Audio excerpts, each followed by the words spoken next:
¿no? ¿Esto es para grabar? ¿De quién es este? Está prohibido, creo, grabar. Ya. Lo que sí podemos hacer, a ver, yo se la puedo dejar voy a dar a mis representantes esta clase teórica para que tengan, ¿sí? Pero sí, la cátedra ha prohibido que se hagan grabaciones justamente para que vengan los estudiantes. Somos casi 500, miren aquí no hay ni 100, ¿no? Ahora, ¿cómo podríamos motivar a los compañeros que han venido y que van a tener igual para fotocopia? Diré el compañero, para eso no ven. Hay muchas cosas de las que hoy voy a decir que no están en la parte de las diapositivas. Entonces es el plus para las personas que han venido y se han certificado a venir a la clase. ¿Ya? Muy bien, entonces comenzaremos por favor. Hoy vamos a empezar, yo soy la doctora Tatiana Escobar Ferrufino, soy docente titular de la cátedra y estoy en el capítulo de semiología y además este año estoy con el capítulo de prácticas, ¿sí? Entonces, hoy vamos a empezar a hablar de lo que es el aparato digestivo. Adelante, por favor. Solamente para recordar, recuerden ustedes en anatomía, cuando han estado en su primer año, hablábamos de el abdomen como una cavidad, ¿no? Cilíndrica, que tiene un límite inferior relacionado con el tórax y un superior que está relacionado con la pelvis y las extremidades inferiores, ¿no? Esta cavidad abdominal, su límite superior es el diafragma y el inferior es la parte superior de la pelvis. Si se dan cuenta ustedes en la imagen, en la diapositiva, pues tiene esta cavidad va a contener un sinnúmero de órganos. Por eso es que cuando el paciente viene con dolor abdominal, tenemos que preocuparnos. Porque a veces el paciente dice dolor abdominal y piensa que está el estómago como una bolsa gigante en el abdomen. Pues no es así. La siguiente, por favor. ¿Cuál es la función de esta cavidad? Albergar y proteger importantes elementos del aparato digestivo y también, fíjense ustedes, del aparato urinario. Recuerden ustedes, fíjense aquí, hablamos del hígado, la vesícula biliar, el paso, los riñones, la vejiga, los intestinos, etc. Importante, ¿por qué? Porque estas vísceras que van a estar en relación a esta cavidad van a hacer protección y van a albergar de tal manera que genera un medio de protección por la pared abdominal. La siguiente, por favor. ¿Cuáles son otras funciones, además de albergar y proteger? Otra de las funciones cumple en relación a la parte respiratoria, ya que en la inspiración va a haber relajación con un desplazamiento inferior de las vísceras abdominales. Y en expiración más bien va a haber contracción, porque va a hacer que las cúpulas diafragmáticas se eleven. Siguiente, por favor. ¿Qué otras funciones también tenemos que tomar en cuenta? Nos va a ayudar a los cambios en la presión intraabdominal, ¿no? Por ejemplo, va a haber contracción de los músculos de la pared abdominal cuando realizamos ejercicios físicos, sin que esto afecte a los órganos intraabdominales. Pero también, si no tuviéramos nosotros el abdomen, no podríamos realizar la evacuación de las heces fecales. ¿Por qué?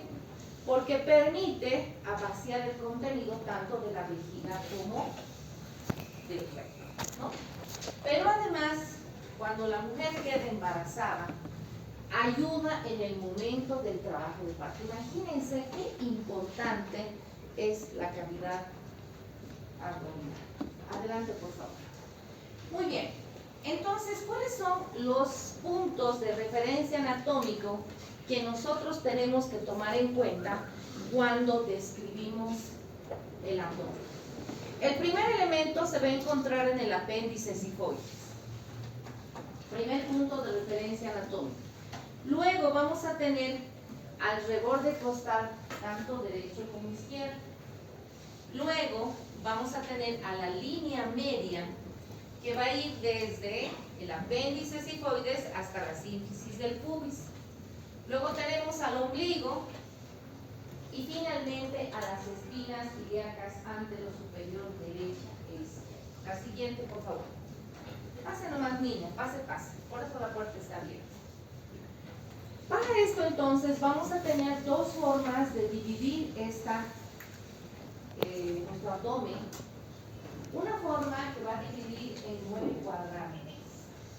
Y en cada cuadrante van a haber órganos. ¿Cómo vamos a dividir esta división topográfica del abdomen? Vamos a dividir mediante dos líneas verticales que pueden ser continuación del borde externo del recto anterior del abdomen. O también podría ser continuación de las líneas medioclaviculares. Las líneas horizontales van a ir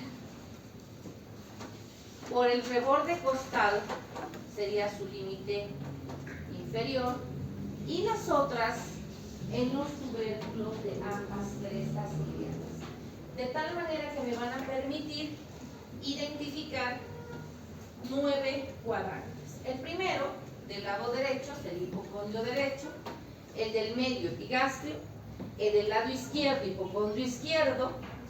Vamos a bajar entonces mesogastrio, el quinto sería el flanco derecho, el sexto el flanco izquierdo, el séptimo hipogastrio, el octavo la fosa ilíaca derecha y el último sería el noveno, la fosa ilíaca izquierda. De tal manera que tenemos 9 cuadrantes. Vamos por favor a la siguiente.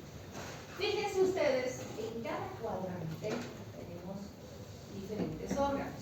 Solo por mencionar, en el hipocondrio derecho tenemos al hígado, pero también al colon y también a la glándula suprarrenal.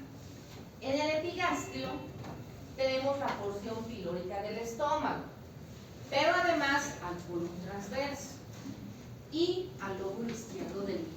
En el hipocondrio izquierdo tenemos a la cola del páncreas, pero recuerden que el páncreas tiene cuerpo, más bien cabeza, cuerpo y cola. Su cola está en el hipocondrio izquierdo. ¿Dónde estará la cabeza y dónde estará el cuerpo? Volvamos al anterior, William, por favor. Fíjense, la cola está en el hipocondrio izquierdo.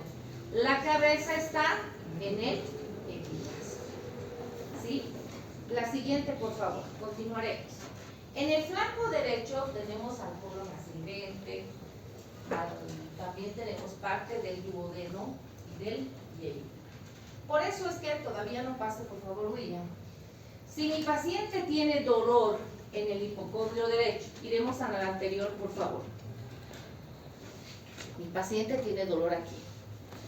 Por el tipo de dolor, yo puedo identificar qué órgano está siendo afectado.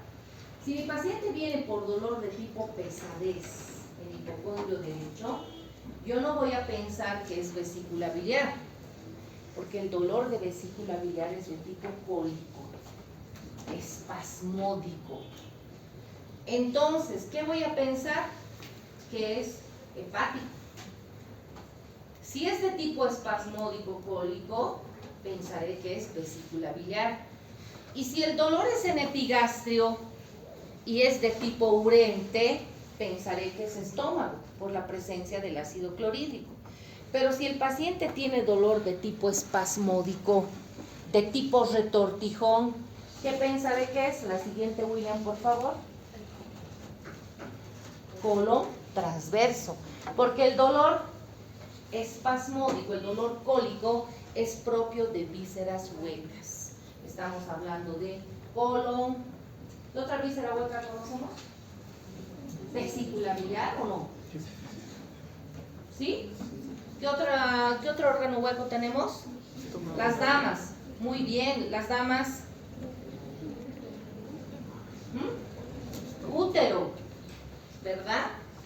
Entonces, ¿por qué es importante? Parecería que esta división topográfica del abdomen no es tan importante, es muy importante, porque el que usted sepa cada órgano, en cada cuadrante, qué órgano hay, le permite saber qué tipo de dolor podría tener.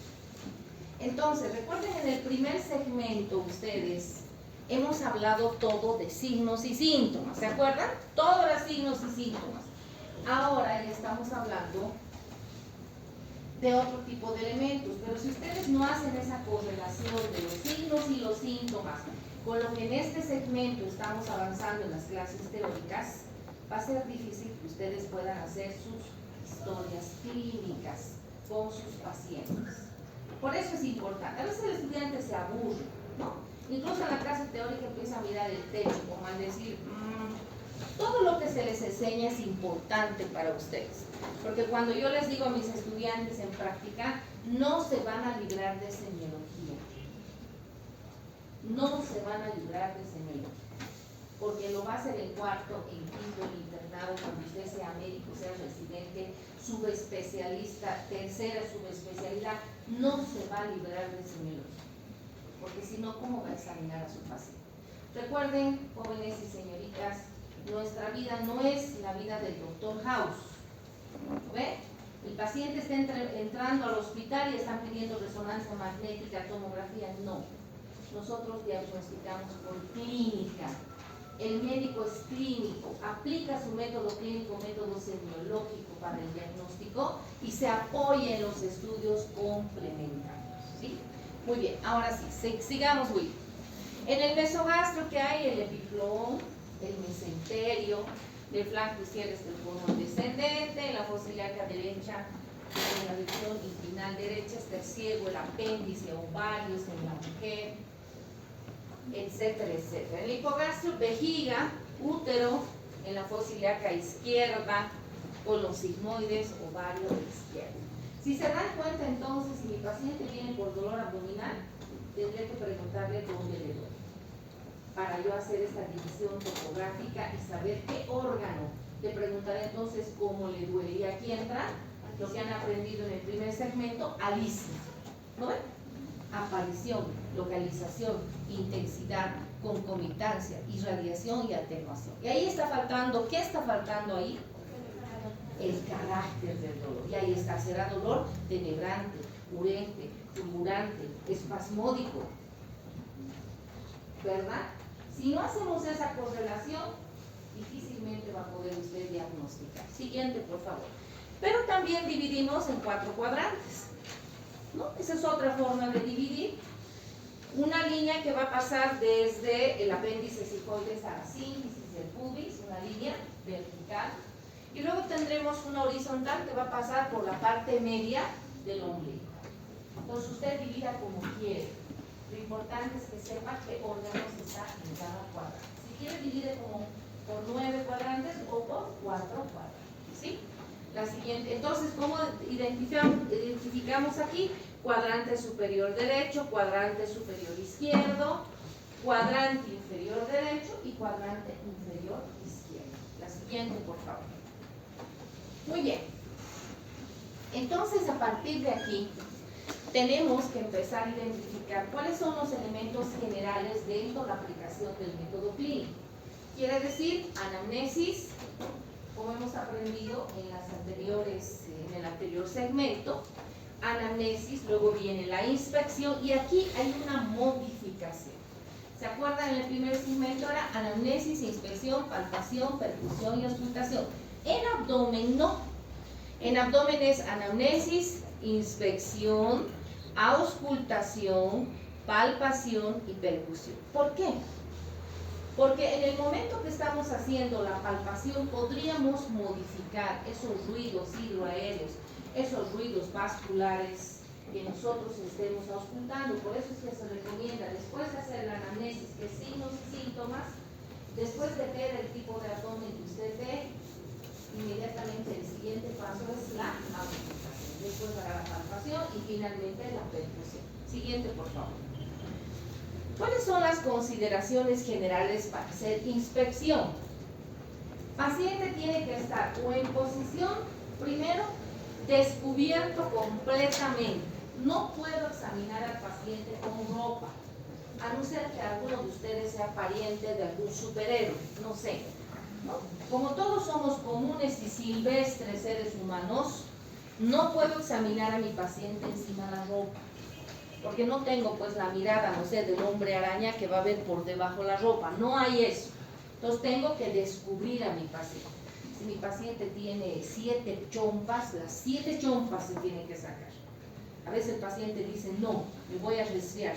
Entonces usted no puede hacer ese examen, porque el diagnóstico que usted es su responsabilidad. Ustedes recuerden, lo que usted hace en la historia clínica es un documento médico legal, no es cualquier papelucho inservible. Es su herramienta de trabajo. Entonces no se deje manipular por el paciente. Señora, descúbrase, tengo que examinar. No puede examinar con ropa, eso es imperdonable. Muy bien, después de haber descubierto a mi paciente así como está en la imagen, el examen puedo hacerlo de 2 formas. En bipedestación quiere decir de pie o en posición de decúbito dorsal. Evidentemente lo mejor es hacer en posición de decúbito dorsal. ¿Qué voy a observar? Voy a observar la morfología, más bien dentro de la morfología la forma, el volumen y el tamaño. Luego voy a observar el estado de la pared. Dentro del estado de la pared voy a observar la simetría o deformidades. Estas pueden ser globales o parciales. Esto por presencia de depresiones o prominencias. Vamos a hablar de cada uno de estos. La siguiente, por favor. Entonces, en el estado de la superficie, voy a hablar de las características de la piel, el ombligo, la implantación del sistema piloso, la presencia de cicatrices, y aquí todos están pensando en las máculas, las pápulas, los nevos, las petequias. Sí y no, ¿no ven? Sí y no. Aquí específicamente estamos hablando de las cicatrices quirúrgicas, pero también entran las lesiones primarias y secundarias de piel, que ustedes lo tienen aquí, dominando, ¿no ven? Entonces ya son capísimos en lesiones. No se olviden que en 4º año lo que han aprendido aquí lo aplican allá, en dermatología. Entonces tienen que siempre andar repasando. Y otra cosa más, estrías, circulación colateral, movimientos, que pueden ser estos respiratorios, circulatorios, digestivos y también los nerviosos o fetales. Siguiente, por favor, Will. Muy bien, entonces hablaremos de la morfología del abdomen. La morfología del abdomen va a depender de la edad, de la relación talla, y eso hablamos de el biotipo de nuestro paciente. Quiere decir si es brevilíneo, longilíneo, normolíneo. De la constitución. Si de pronto está examinando usted a un físico-culturista, será diferente a un sedentario, ¿verdad? A eso se refiere. De las alteraciones que usted identifique al ver el abdomen del paciente, podría haber la presencia de tumores, ascitis, meteorismo, etc. Entonces, un abdomen normal, entre comillas, va a ser generalmente redondeado o plano en el adulto, ¿no? Cilíndrico y ligeramente aplastado, indica. En el niño, ¿no? Más bien va a ser tendente a ser globuloso, ¿no? Flaquito el pequeño, pero medio barrigoncito. Ojo, cuidado que tenga parásitos, ¿no? Eso tenemos que tener en mente. Además es simétrico. Dibuje usted la línea imaginaria desde el apéndice sifoides hasta la sínfisis del pubis, y todo lo que está al lado derecho tiene que estar al lado izquierdo. Si no hay simetría, quiere decir que algo está pasando, ¿sí? Recuerden que los pacientes asténicos generalmente tienden a tener un abdomen excavado, mientras que en los pícnicos tienden a tener un abdomen abultado, globoso, ¿verdad? Prominente. La siguiente, por favor. ¿Cuáles son entonces los tipos de abdomen patológico? Tenemos al abdomen globoso, el abdomen de batracio, fíjense, realmente parece un batracio. El abdomen excavado, Nosotros en práctica, por ejemplo, hemos identificado un compañero que tiene un abdomen excavado. ¿Sí? Y luego tenemos al abdomen en tabla. Siguiente, por favor. ¿Qué pasa con el abdomen globoso? ¿En qué patología se va a presentar? El abdomen globoso primero va a tener tres elementos importantes. El abdomen globoso va a tener aumento del perímetro abdominal. ¿Cuál es el perímetro abdominal en la mujer? 88 centímetros. Y en el varón, 102 centímetros. Si es menor, nos habla de obesidad periférica.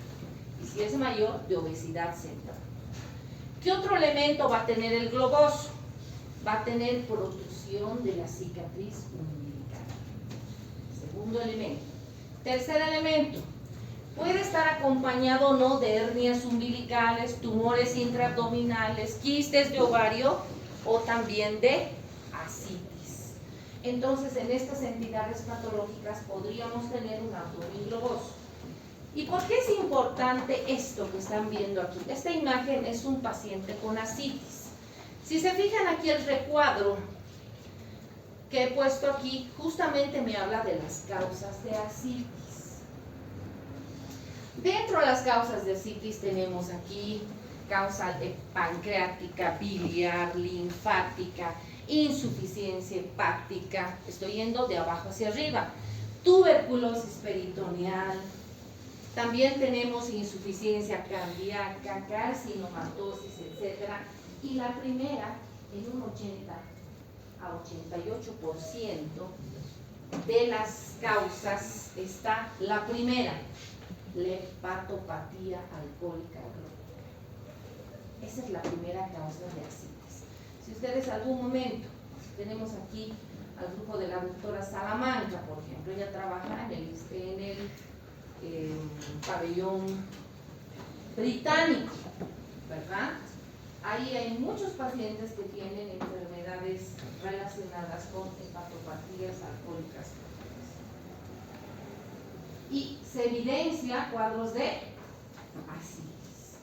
Entonces, ¿será importante tomar en cuenta esto? Sí, porque recuerden que en cada fiesta nuestra, ¿qué hacen? ¿Toman café con leche? No. ¿Leche con avena? Tampoco. No sé, toddy con leche, tampoco. ¿Qué toman? Bebidas alcohólicas. Y a edades más tempranas, ¿verdad? Están empezando, y yo les digo siempre a mis grupos de prácticas, en el aula les digo, esos son los pacientes que ustedes van a atender. Entonces, de esto tienen que estar muy preparados porque esto es el día a día. Muchos pacientes tienen antecedentes de ingesta de bebidas alcohólicas. Cuando usted está haciendo antecedentes personales no patológicos, pregunta, ¿bebe bebidas alcohólicas? No, yo no. Soy bebedor social.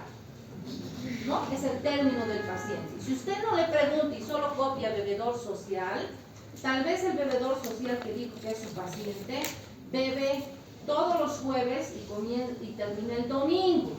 Jueves, viernes, sábado, domingo. ¿Por qué social? Porque él participa en la fiesta de la Virgencita de Urcupiña, Virgencita de, no sé, de Fátima, el Señor de la Misericordia, el Señor de la Divina Providencia, el Señor. Ahora ya tenemos el próximo sábado Gran Poder. Entonces, cada vez estamos viendo que esto está aumentando. ¿Por qué? Por la gran cantidad de ingesta de bebidas alcohólicas a edades más tempranas, y todavía cuando haces la historia clínica te dicen, no, yo soy bebedor social nomás, ¿no? Social en todas las fiestas sociales. Por eso habrá que preguntarle entonces, ¿cuál es nuestra clave? ¿Cuántas veces al mes tomas? Listo, ahí lo arruinaste al bebedor social porque te va a tener que dar datos más importantes. Y algo más, cuando te diga bebedor social, pregúntale, fíjense, pregúntele, miren el abdomen de batracio que tiene, pregúntele qué toma. No será lo mismo whisky etiqueta negra que alcohol caimán. No será lo mismo que le diga, son unas bebiditas preparadas, la botella de 3 litros vale 10 pesos, ¿qué será? ¿No ven? A un trago, o sea, no es lo mismo.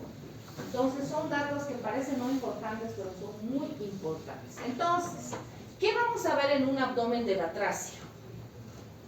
Aquí no están viendo, bueno, no sé por qué, pero aquí se ve como si fuera calcomanía, como si fuera papel cebolla. Se logra ver debilidad de las paredes del abdomen, ¿no? Algo importante, de las paredes laterales del abdomen. El líquido se va a ubicar justamente en estas regiones, por eso se pone como transparente la pared abdominal, ¿sí? Como papel cebolla. El líquido justo se acomoda aquí, dando la forma del abdomen de un batracio. Generalmente este tipo de abdomen se va a observar en ascitis de larga data, ¿sí? En cuadros ascíticos de larga data. Generalmente vamos a observar en pacientes con cirrosis asociado a otros signos cirróticos como las telangiectasias, la ginecomastia, ¿verdad? ¿Qué más vamos a ver? El eritema palmar, las venas abdominales dilatadas, son signos característicos de la cirrosis del paciente cirrótico. Muy bien. Siguiente, por favor. Vámonos al abdomen en batea. Bueno, ustedes son chiquillos, jovencitos, no conocen, pero tal vez alguno ha visto antes que hubiera la tecnología y las lavadoras, habían unos bañadores de metal que se llamaban batea, de fierro. Y ellos remojaban para que el sol le dé, ¿no?, la ropa antes de la tecnología. Más o menos así, fíjense ustedes, estas puntas parecerían y asemejaran las puntas de estas bañadores de fierro, por eso se llama el abdomen en batea. ¿Qué tiene? Pérdida de tejido celular y de masa muscular. Estas salientes óseas se van a acentuar, por eso parecería que fuera una batea. La piel es seca, lisa, los pliegues cutáneos se van a acentuar. La cicatriz umbilical se retrae. ¿Y en qué pacientes va a aparecer? En pacientes desnutridos. Puede también aparecer en pacientes con cuadros neoplásicos y también en cuadros infecciosos crónicos. ¿Sí? Abdomen. Estamos hablando de qué hemos dicho ahorita. ¿De qué estamos hablando? Muy bien. Siguiente, por favor. Luego tenemos al abdomen en delantal. Mi profesor decía de semiología hace algunos años, cuando yo estaba sentada aquí, decía: cuando tengo un paciente con abdomen levantado, tiene que levantar el abdomen como chalina, ¿sí? Porque la piel está colgada. ¿Alguien ve al doctor Noxáraga? Ni televisión ven los estudiantes, no sé qué hacen. ¿Kilos mortales no ve? ¿Alguna vez en la televisión han visto? ¿Sí? Es un experto, ¿no?, que hace cirugías bariátricas, pone balón gástrico. Y vemos ahí abdómenes en delantal, el abdomen llega hasta los tobillos de la obesidad del paciente. Entonces mi profesor tenía razón, tienes que levantar para examinar como si fuera chalín el abdomen. Ese es el tipo. Fíjense cómo está colgando ese exceso de piel hasta el pubis, formando como si fuera un bultito, ¿sí? ¿Por qué se produce esto? Por acúmulo de grasa abdominal. Y generalmente esto se presenta o en pacientes con obesidad mórbida. ¿Se acuerdan ustedes cuando hacen índice de masa corporal? Tienen obesidad de primer grado, segundo grado, tercer grado, y luego tenemos la mórbida o monstruosa, ¿no? Entonces, cuando hay este tipo de obesidad o pacientes que han perdido mucho peso, por ejemplo, con estas cirugías que les realizan, entonces la piel va colgando, entonces tenemos un abdomen en delantal. Muy bien. Y finalmente tenemos el abdomen en tabla.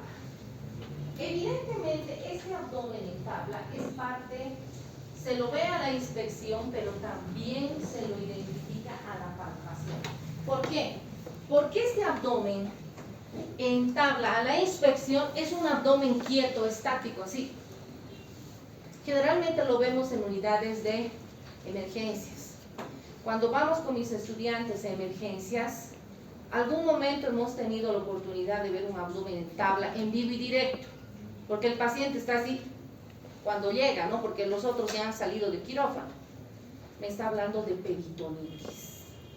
Es un abdomen que ni siquiera, o sea, el paciente no respira, está así inerte, no quiere ni respirar porque incluso el respirar le duele.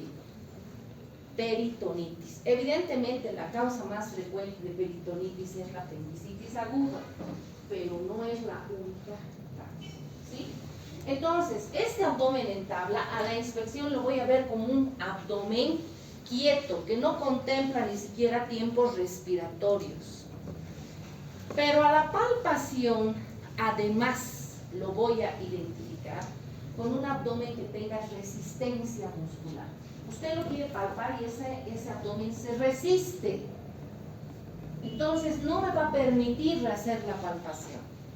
Por eso se llama en tabla. Es como si usted quisiera palpar una madera. Hay resistencia muscular. Y obviamente contracción por la resistencia muscular. No se va a evidenciar los tiempos respiratorios como habíamos indicado a la inspección y es propio de la peritonitis. Entonces, si somos más acuciosos aquí, ¿qué dice?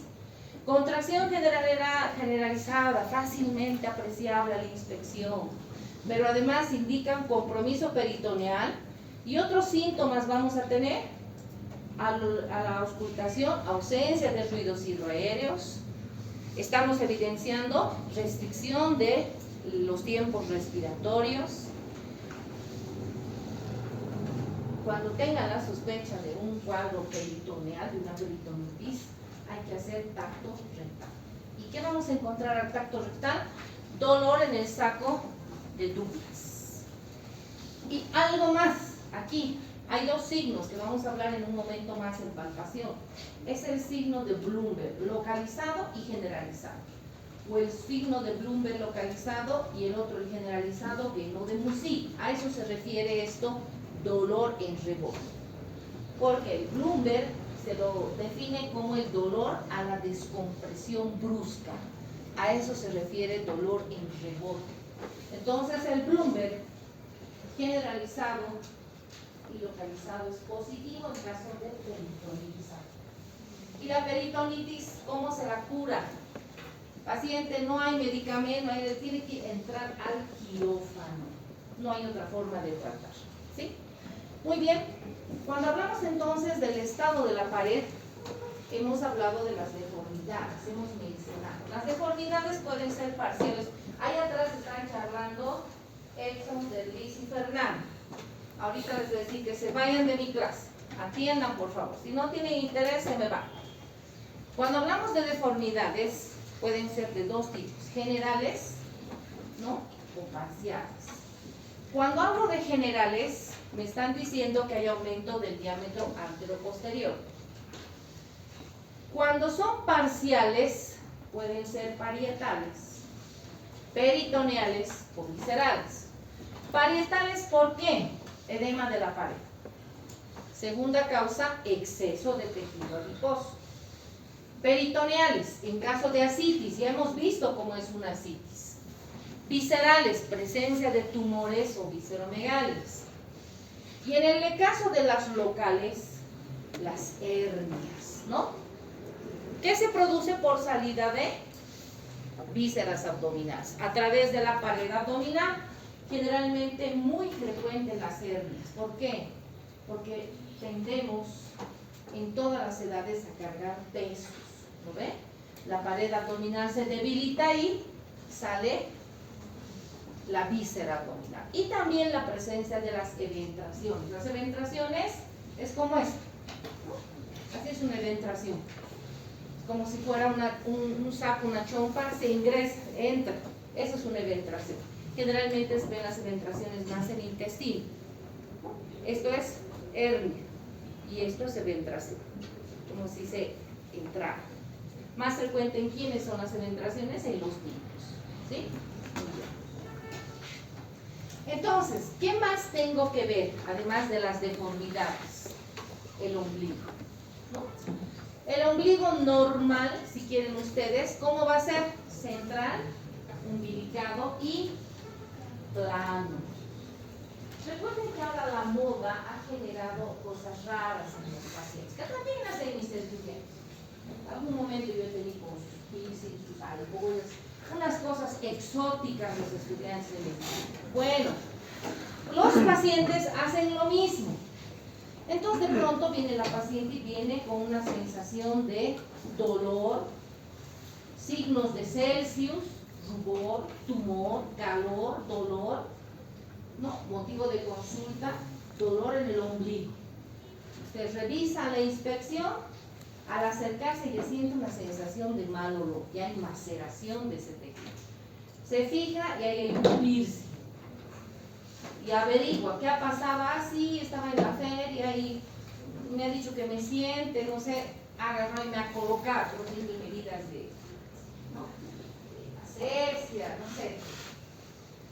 Esto, el ombligo aparentemente, no tendría por qué tener esas situaciones, pero cuando nosotros usamos este tipo de cosas, aretes, piercings y no sé qué otras cosas más, que no tienen y no cumplen los requerimientos de limpieza, desinfección, podría ser haciendo el proceso infeccioso. Entonces esto ya deja de ser central por ahí, o puede ser ya no plano, sino ya puede generar aumento de volumen, ya puede haber cambio en la coloración de la piel, puede haber mal olor, etcétera. Entonces a la inspección nosotros tenemos que buscar que eso sea plano, central y umbilical. Pero también podríamos observar desviación, ¿verdad? Por presencia de hernias, procesos inflamatorios como el que hemos mencionado, pero también tenemos dos signos, el signo de Chutro, ¿no?, que se hace evidente en la apendicitis aguda. Hace algunos años, bueno, hace muchos años, no algunos años, cuando yo era estudiante con ustedes, decían es signo patognomónico de la apendicitis aguda, el signo de Chutro. Porque ¿qué es Chutro? Es la desviación del ombligo, es como que le estuviera guiñando el ojo, ¿no?, el ombligo a la fosa ilíaca derecha. Es esa desviación del ombligo hacia la fosa ilíaca derecha. Pero ahora la medicina basada en evidencia dice que no es ya patognomónico, se puede presentar, pero no en todos los pacientes. Entonces el signo de Chutro es la desviación del ombligo hacia la fosa ilíaca derecha. ¿Qué pasa? Y algunos autores nos hablan hacia, dice de costado, como dice aquí, desviación hacia la derecha de la línea media, ¿no? Esa es otra forma que van a encontrar también en la bibliografía. Y tenemos al otro signo, ¿no?, que se va a presentar, que es el de Daniol, que más bien es la desviación hacia abajo en pacientes con ascitis. Pero también podríamos tener desplazamiento hacia arriba, ¿no ve? Cuando hay crecimientos abdominales. Entonces podría ser hacia la derecha, Chutro, hacia abajo, Daniol, en caso de ascitis, y también hacia arriba por crecimientos intraabdominales. Siguiente, por favor. En cuanto a la pilificación, varones y mujeres, quiere decir, de tipo androide y ginecoide es diferente, ¿no?, el vello pubiano. En el hombre, la distribución va a ser romboidal y va a llegar hasta el ombligo. En las mujeres, ¿cómo va a ser la pilificación? De tipo triangular más bien, ¿sí? De tipo triangular. Porque la mujer no va a tener esa pilificación hacia el ombligo, ¿sí? De tipo triangular. Recuerden, ¿se acuerdan hace un momento hemos hablado de los signos de cirrosis? A eso se llama estigmas cirróticos. Otro de los estigmas cirróticos, ¿se acuerdan qué hemos mencionado? Eritema palmar, ¿qué más? Telangiectasis, ginecomastia.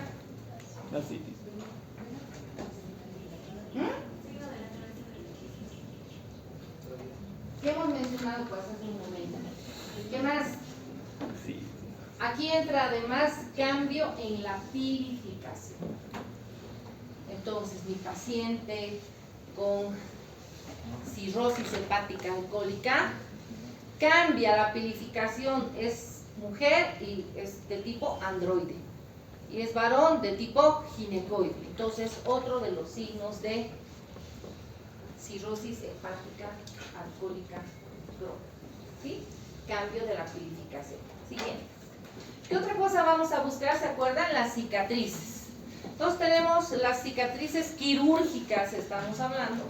Tenemos a la de coche, que se va a encontrar por debajo del reborde costal derecho. ¿Qué quiere decir? Esa cicatriz, ¿en qué patologías, en qué tipo de cirugías? Colecistectomías, ¿no? De vesícula biliaris, coche. La de Pfannstiel, más bien, tenemos que es esta. Siempre el cirujano dice es como una sonrisa, le dejan una sonrisa en el abdomen de la paciente. ¿No? Es como una sonrisa, ¿sí? Fíjense ustedes, es como una sonrisa. ¿En qué tipo de cirugía la de Pfannstiel? Cesáreas. Todo eso tiene que describir usted. A la inspección se evidencia cicatriz quirúrgica de coche. No va a poner se le realizó o no, porque eso es descripción de ustedes, examen físico segmentario que está haciendo. Luego tenemos la supraumbilical por encima del ombligo, ¿sí? Luego tenemos la de McBurney, ¿no?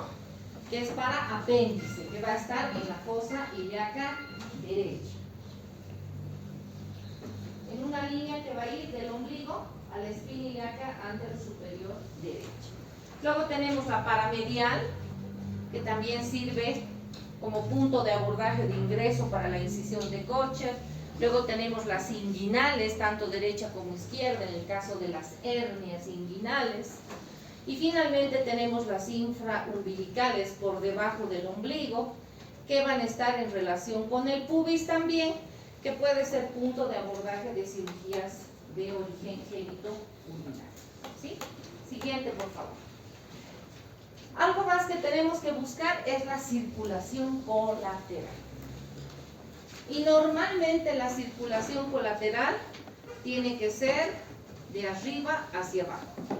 Elemento anatómico de referencia es el ombligo. Entonces tiene que ser hacia la cabeza y hacia los pies, de arriba hacia abajo. ¿No ven? ¿Qué pasa cuando hay una hipertensión portal? Fíjense lo que decía la compañera Jocelyn. Hablaba de la circulación colateral de las cabezas de medusa. Fíjense ustedes aquí, del ombligo sale hacia la periferia. En forma radiada, las venas se van dirigiendo hacia afuera, desde el ombligo. A eso se llama cabeza de medusa. ¿En qué patología se presenta? Hipertensión portal. Y luego tenemos la cava por obstrucción de la vena cava inferior. Fíjense ustedes, normalmente hemos dicho del ombligo hacia arriba, del ombligo hacia abajo, pero fíjense la cava más bien es hacia los lados. Esta red venosa, fíjense, se hace más manifiesta hacia los lados de la pared abdominal, de tal manera que si nosotros le solicitamos al paciente que haga un esfuerzo como el incorporarse, ¿no? O levantar algún objeto o hacer nada más puje, esto se va a hacer mucho más evidente. La siguiente, por favor, a ver, veamos entonces. Fíjense, hipertensión portal, y fíjense ustedes obstrucción de la vena cava inferior. ¿Sí? En forma gráfica y ahora en forma real. La siguiente, por favor. Fíjense aquí también, fíjense, cabeza de medusa. Y aquí estamos viendo también obstrucción de la vena cava inferior. Fíjense ustedes. ¿Sí? Siguiente, por favor. ¿Qué otra cosa tenemos que ver? Hemos dicho, en la piel son las estrías. Hay dos tipos de estrías. Las blanco-nacaradas, que son estas, y las otras, las roja-violáceas. Las blanco-nacaradas que se van a presentar por ruptura de las fibras elásticas. ¿En quiénes? Pacientes con aumento de peso, pacientes embarazadas. Y luego tenemos estas que son las violáceas, las rojo-violáceas, que se van a presentar en pacientes que usan indiscriminadamente corticoides. ¿Se acuerdan ustedes en la pandemia? El doctor Google, ¿no ven? Les ha dado a los pacientes opciones y muchos de los pacientes han utilizado corticoides de depósito. Es más, se han hecho colocar dexametasona todos los días, cada semana, a su criterio. Y de pronto hemos tenido, ¿no? Jiba de búfalo, ¿no? De pronto facies, ¿no? De bushingoide, y también hemos tenido la presencia de estrías rojo-violáceas por síndrome de Cushing. ¿Es importante describir? Claro que sí es importante describir. Siguiente, por favor. ¿Qué otra cosa más tenemos que ver en la piel? La presencia de equimosis. Fíjense ustedes, si tenemos dos signos, el signo de Cullen y el signo de Gray-Turner. Algunos autores dicen Halsted-Gray-Turner, por si acaso. Estos dos signos nos hablan de pancreatitis necrohemorrágica. Pero ojo, no es su única causa, pero sí la más frecuente. El signo de Cullen se va a caracterizar por equimosis periumbilical, alrededor del ombligo. ¿Sí? ¿Por qué se va a producir? Por lesión capilar o déficit del complejo protrombínico. Mientras que el de Gray-Turner-Halsted, equimosis, fíjense ustedes, en los flancos, ¿no? En los flancos del paciente. También se va a producir por déficit del complejo protrombínico. Decíamos en un momento, ¿verdad? Causa pancreatitis necrohemorrágica, pero también podría presentarse en cáncer metastásico, linfoma hepático, carcinoma hepatocelular, úlcera duodenal perforada, ruptura de un aneurisma de la aorta con ruptura del vaso, etc. Pero dentro de las causas, la segunda causa se podría decir después de la pancreatitis necrohemorrágica es la ruptura en un embarazo ectópico. La segunda causa, ruptura en un embarazo ectópico. Yo veo, lo primero que veo, pancreatitis necrohemorrágica. Y la segunda causa podría ser una ruptura en un embarazo ectópico y otras causas después. ¿Sí? Listo. Ahora, ¿cómo describo un abdomen normal? Pues, a la inspección, simétrico, plano. Estamos hablando de un abdomen así, pero ideal, ¿no ve? Ideal. Se supone que yo al examen tengo que describir todo lo que hemos aprendido hasta un momento. Yo tengo que ponerlo en práctica en mi paciente, revisar, buscar. Porque si no sabes, ¿qué vas a buscar? ¿No ves? Vas a mirar ese abdomen y tendrás que describir. A eso estamos yendo. Pero bueno, un abdomen normal tendría que ser plano, simétrico, con musculatura bien desarrollada, sin evidencia de pulsaciones visibles. ¿De qué pulsaciones estamos hablando? Del latido epigástrico. ¿No ven? ¿Se acuerdan ustedes cuando han hecho el segmento? No sé si todavía hicieron el segmento del corazón. Estamos hablando de latido epigástrico. Entonces, sin pulsaciones visibles, evidencia de masas, dolor, profusiones, respiración espontánea, piel sin lesiones primarias ni secundarias. Ese tendría que ser un abdomen ideal. Siguiente, por favor. Siguiente elemento del método clínico, la auscultación. ¿Qué nos sugiere? Para hacer auscultación, la técnica precisa es colocar suavemente el diafragma sobre el abdomen del paciente, haciendo una ligera presión. Nosotros tenemos que pedirle al paciente que respire lentamente, pausadamente, casi normal, para que nosotros podamos contar los ruidos y drenos. Siguiente, por favor. Entonces, ¿qué vamos a buscar? Recuerden, esta es el método clínico en abdomen. Hacemos inspección, auscultación, palpación, perfusión. Pero vamos a buscar no solamente los ruidos hidroaéreos, vamos a evaluar también otros ruidos intestinales, pero además también vamos a evaluar ruidos de origen vascular. Siguiente, por favor.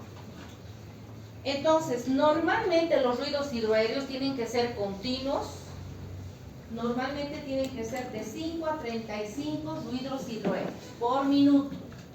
No tienen que estar acompañados de dolor y básicamente tienen que ser en todos los 9 cuadrantes del abdomen, de 5 a 35.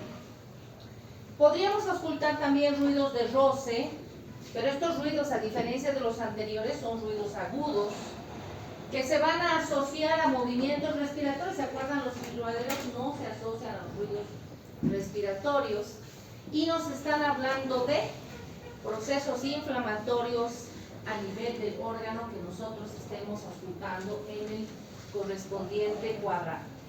Y también los ruidos vasculares. Los ruidos vasculares es la presencia de soplos, ya sean sistólicos o diastólicos, que me van a hablar de qué, de obstrucción parcial de alguna arteria abdominal. ¿Cómo se escucha un soplo? Muy diferente a un ruido irregular, ¿sí? Totalmente diferente. Siguiente, por favor. Palpación. ¿Qué hablamos de la palpación? Se recomienda manos limpias, uñas cortadas, etcétera, etcétera. Mi paciente tiene que estar en posición de decúbito. Siguiente, por favor. Y vamos a tener dos tipos de palpación, superficial y profunda. La palpación superficial, para hacer palpación primero vamos a solicitar al paciente que flexione las piernas, ¿no? Para que tengamos menos tensión en la pared abdominal. ¿Qué vamos a buscar a la palpación superficial? Hiperalgesias, hiperestesias cutáneas, espasmos musculares y tumores superficiales. Podemos usar la técnica es la monomanual, y esta técnica también se la conoce como la técnica del escultor, porque nada más hacemos un paseo, ¿sí? Un paseo sobre los 9 cuadrantes del abdomen. Mano plena, sin hacer presión, solamente hacemos un paseo sobre los 9 cuadrantes del abdomen. Entonces, le podemos pedir al paciente que respire lentamente y profundamente o respire con la boca abierta, ¿sí? Estamos haciendo palpación superficial. Vámonos a la siguiente.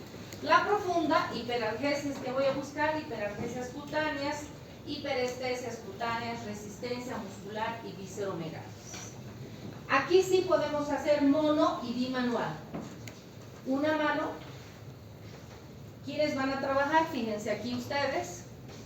¿Qué me va a buscar? Paciente igual con la boca abierta, voy a aprovechar mejor la expiración. Y importante para palpar, empezar del lugar contrario del dolor del paciente. Si me dice fosíliaca derecha, empezaré en la fosíliaca izquierda. ¿Qué voy a hacer? Voy a utilizar las articulaciones metacarpofalángicas. A diferencia de la anterior, que solamente era un paseo. Entonces en esta tengo que utilizar las metacarpofalángicas. Monomanual, solo una mano. Bimanual, puedo usar dos manos, una al lado de la otra, o una mano encima la otra. Clave para la palpación profunda, las articulaciones metacarpofalángicas. Recorrer los 9 cuadrantes del abdomen y empezar del lado contrario del dolor del paciente. ¿Se acuerdan de peritonitis? Hace un momento hemos hablado. Aquí están los dos signos. El signo de Bloomberg, que es dolor a la descompresión brusca. Van a encontrar en diferentes libros como Bloomberg generalizado, que es Guénon de Mussy, o el Bloomberg localizado, que es solamente Bloomberg. Si se fijan, ambos se los define dolor a la descompresión brusca. Bloomberg en fosíliaca derecha. Guénon de Mussy en cualquier parte del abdomen. Fíjense, bien sencillito. Dolor a la descompresión brusca. ¿Dónde? Estamos hablando del abdomen, yo estoy haciendo aquí para que vean. ¿Sí? Palpa y levanta. Dolor, pero tiene que palpar. Movimiento circular, levanta. Entonces, Bloomberg localizado, dolor a la descompresión brusca en fosíliaca derecha. Generalizado o Guénon de Mussy, dolor a la descompresión brusca en cualquier parte del abdomen. Me está hablando de signos peritoneales. ¿Se acuerdan del abdomen en tabla? Hemos descrito, es también parte de los signos peritoneales, ¿no? Siguiente, por favor. Ya estamos terminando y estamos dentro del tiempo percusión. Cuando hablamos de percusión, ¿se acuerdan? Hay dos tipos, la directa y la indirecta. La directa es la de Auenbrugger, que no la hacemos. La indirecta es la que hacemos y hemos aplicado en cabeza, en tórax y también en abdomen. Y dentro de esas tenemos la dígito digital o de Gerhardt. ¿Qué dice dígito digital de Gerhardt? Dedo plexímetro, medio. El otro dedo también medio, percutor. ¿Dónde percutimos? En la interfalángica distal. ¿Sí? Técnica dígito digital o de Gerhardt. Se percute sistemáticamente en todo el abdomen. Recuerden que el sonido predominantemente va a ser el timpánico por presencia de gas. Y en algunos lugares, como el hipocondrio derecho, vamos a tener un sonido mate. O también, fíjense ustedes aquí, los ruidos normales pueden ser, hemos dicho, timpánicos, órganos sólidos mate. Y también el líquido libre nos va a dar sonido mate. Siguiente, por favor. ¿Cuál es la técnica? ¿Cuál es la técnica? Fíjense qué bonito. Vamos desde el apéndice sifoides y vamos a percutir, ¿sí?, sistemáticamente todo el abdomen. Miren qué bonito. ¿Qué vamos a hacer? Vamos a colocar nuestro dedo, técnica dígito digital, y vamos a ir percutiendo. Y vamos escuchando la presencia de dolor, de sonido timpánico. Seguramente en algunos lugares sonido mate, como por ejemplo en el hipocondrio derecho por la presencia de ¿quién? Del hígado, ¿verdad? Entonces se percute de arriba hacia abajo de forma radial desde el apéndice sifoides hasta el hipogastrio y hacia las fosas ilíacas, tanto derecha como izquierda. Siguiente, por favor. Ya estamos terminando, estamos dentro del tiempo. ¿Qué va a pasar? Va a haber aumento del timpanismo cuando haya incremento del contenido gaseoso. Disminución o matidez cuando en casos de ascitis va a haber sonido mate, presencia de tumores útero gestante o también en caso de visceromegalia. Siguiente, por favor. Aquí hay algo interesante, el signo de la oleada ascítica o el signo de Morgagni. ¿Para qué nos sirve? Justamente para determinar ascitis. Tres manos, pero como el examinador solamente tiene dos, se ayuda de un colaborador o del mismo paciente. Entonces, ¿qué hacen?